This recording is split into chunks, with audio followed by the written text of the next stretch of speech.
Hi friends, is sorry cinema bus அப்டேட்டில் ஒரு லேட்டஸ்டான ஒரு அப்டேட்டோடு வந்திருக்குங்க. ஸோ தலைவர் எப்போதுமே நம்ம தமிழ் சினிமாவில் ஒரு ட்ரெண்ட் செட்டராக தான் இருப்பார். நம்ம எல்லாருக்குமே தெரிந்த விஷயம்.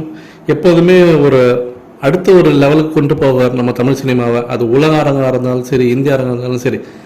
அப்படி தான் இப்போ மீண்டும் தலைவர் 171வது படத்தில் அடுத்த ஒரு ஸ்டெப் ஒன்று எடுக்கிறாங்க நம்ம தமிழ் சினிமாவில்.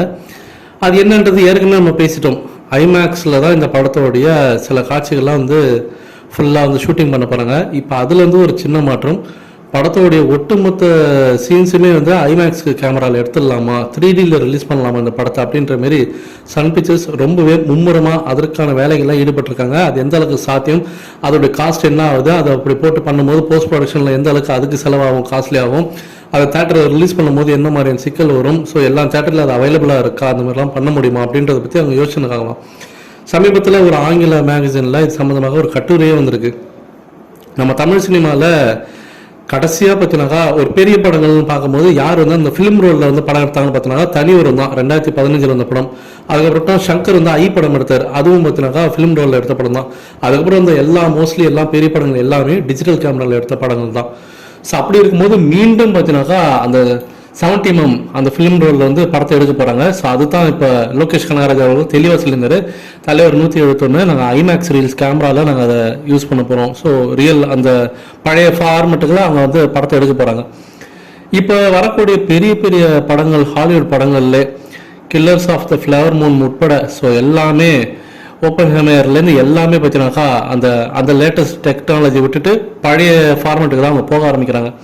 சமீபத்தில் ராஜீவ் மேனன் ஃபிலிம் மேக்கர் அவர் சொல்லியிருந்தார் 2022 கேன்ஸ் விழாவில் கிட்டத்தட்ட ஒரு 20 படங்கள் வந்து பார்த்தீங்கன்னாக்கா இந்த பழைய டெக்னாலஜியில் அந்த படத்தை வந்து அவங்க எடுத்திருக்காங்க. ஃபிலிம் ரோலில் எடுத்தாங்க அந்த படத்தை. அந்த படங்கள்லாம் வந்து இருந்தது. 2023 அது 35 படங்களாக மாறிச்சு. ஸோ மீண்டும் பார்த்தீங்கன்னாக்கா எல்லாருமே அந்த பழைய ஃபார்மெட்டுக்கு தான் போக ஆரம்பிக்கிறாங்க.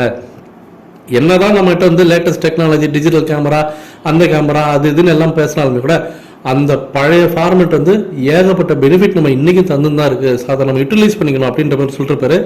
ஸோ அதை தான் இப்போ சன் பிக்சர்ஸ் மீண்டும் அது கையில் எடுக்க போறாங்க. தமிழ் சினிமாவில் மீண்டும் அந்த பழைய ஃபார்மெட், அந்த ரீல்ஸில் ப்ராஜெக்டில் படம் ஓட வைக்கக்கூடிய அந்த விஷயத்தை வந்து மறுபடியும் கையில் எடுத்து பெருசாக பண்ண போறாங்க. இந்த தாட்டி ஐமேக்ஸ் ரீல்ஸ் கேமராவில் யூஸ் பண்ண போறாங்க. ஸோ இது வந்து தலைவர் படத்துக்கு ஒரு மிகப்பெரிய விஷயமா இருக்கும். ஏன்னா ஐமேக்ஸ் கேமரான்றது அவ்வளோ துல்லியமாக வந்து அந்த கேமரா பார்த்தீங்கன்னாக்கா அந்த இம்ப்ரெஷன்ஸ், அந்த இமேஜ் இம்ப்ரெஷன்ஸ் பார்த்தீங்கன்னாக்கா அந்த அளவுக்கு துல்லியமாக இருக்கும். அதில் அதான் ஸ்பெஷாலிட்டி. அந்த ஹை ரெசல்யூஷன் பார்த்தீங்கன்னாக்கா அந்த கேப்சரிங் பண்ணக்கூடிய அந்த விஷயம் வந்து நல்லாவே இருக்கும் அதில். அப்படின்றதுனால தான் இன்றைக்குமே வந்து அது வந்து எல்லாருமே கொண்டாடின்னு இருக்காங்க. நம்ம ஏன் ஐமேக்ஸில் போய் படம் பார்க்கணும்னு நம்ம நினைக்கிறோம், அதுக்காக தான். ஸோ இதை பற்றி உங்களுடைய கருத்துக்கள் என்ன அப்படின்றத மறக்காம கேட்டு சொல்லுங்கள் ஃப்ரெண்ட்ஸ்.